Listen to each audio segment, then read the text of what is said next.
শনিবার আগরতলা থেকে তেলিয়ামুড়ার উদ্দেশ্যে রওনা হওয়ার সময় বড়মুড়া পাহাড় এলাকায় দুর্ঘটনার কবলে পড়ে তেলিয়ামুড়ার বিধায়িকা তথা রাজ্য বিধানসভার মুখ্য সচেতক কল্যাণী সাহারায়ের গাড়ি। জানা যায়, একটি বোলেরো পিকআপ গাড়ি নিয়ন্ত্রণ হারিয়ে রাস্তার বাঁক নেওয়ার সময় বিধায়িকার গাড়িতে সজোরে ধাক্কা মারে। দুর্ঘটনায় গাড়ির চালক আহত হন। এছাড়াও বিধায়িকা কল্যাণী সাহারায়, তার দুই নিরাপত্তারক্ষী এবং ব্যক্তিগত সহকারী সামান্য আঘাত পান বলে জানা গেছে। ঘটনার পর স্থানীয় বাসিন্দা ও নিরাপত্তা কর্মীরা দ্রুত উদ্ধার কাজে নেমে আহতদের নিরাপদ স্থানে সরিয়ে নিয়ে যান। আমি আগরতলা থেকে তেলিয়ামুড়া আসছিলাম। আজকে আমাদের প্রধানমন্ত্রীর প্রোগ্রাম আছে, জনকল্যাণ, এটার উপর আমাদের প্রোগ্রাম আছে। তো আসছিলাম বড়মুড়াতে, হঠাৎ আমাদের গাড়ি খুব আস্তেই চলছিল।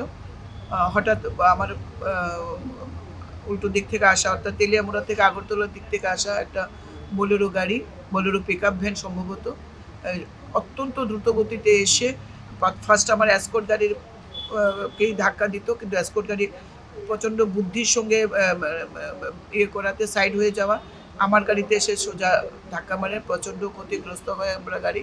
আমার ড্রাইভার ব্যথা পায়।